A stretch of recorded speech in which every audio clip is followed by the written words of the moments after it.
mean, every season it's just something with this team. Whether it's Ben Simmons, my back hurts, I don't want to play. James Harden, Daryl Morey's a liar. Now we're dealing with all these injuries. What is going on?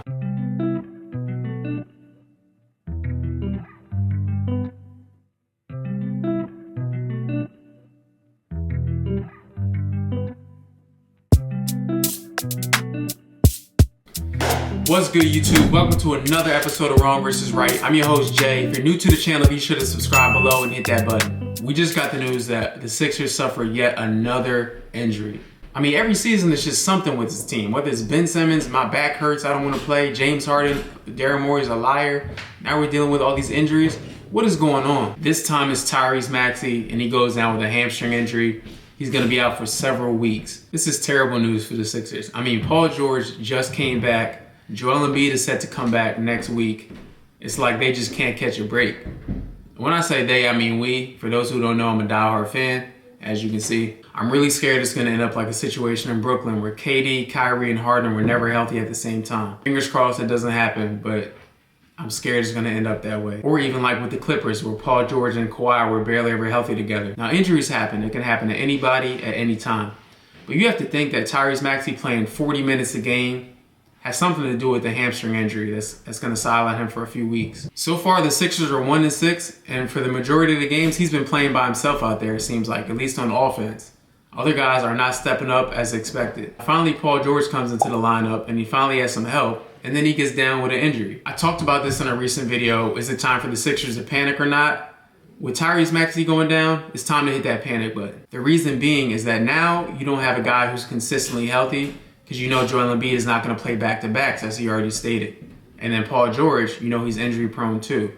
So now they don't have that consistent scorer, that consistent number one option, who you know is going to be available night in and night out. Now on the flip side, to shed light on some optimism, when another guy goes down, this gives opportunity for somebody else to rise up.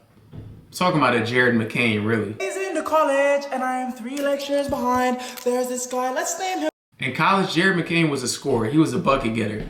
This is a golden opportunity for him to show what he can do and fill in for the Tyrese Maxey spot as a leading scoring guard. Now, by no means do I think Jared McCain is Tyrese Maxey, but he can still shoot the ball. He can score. Now, with Joel Embiid out for the next 2 games, Paul George is going to have to carry the Sixers. Jared McCain, Kelly Oubre, guys like that, they're going to have to step up on the offensive end. Paul George had a rough first game against the Suns. He was still a little rusty here and there, but in the game against the Clippers, he was hooping. He was 7 for 9 from the field, 18 points, shooting threes, getting buckets off the dribble.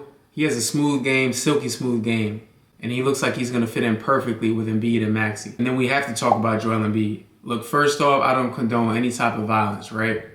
But you cannot talk about a man's family in a negative manner and expect no consequences. I'm talking about the journalist Marcus Hayes. Marcus Hayes was dead wrong talking about Joel Embiid's dead brother and his son in an article focused on Joel Embiid missing games. He tried to use Joel Embiid's dead brother and his son to bring home a point about Joel Embiid missing games.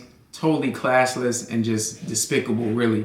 And Joel Embiid had every right to be upset. What's ironic about that is that he makes an article about Joel Embiid missing games, and the result of his article causes him to miss games.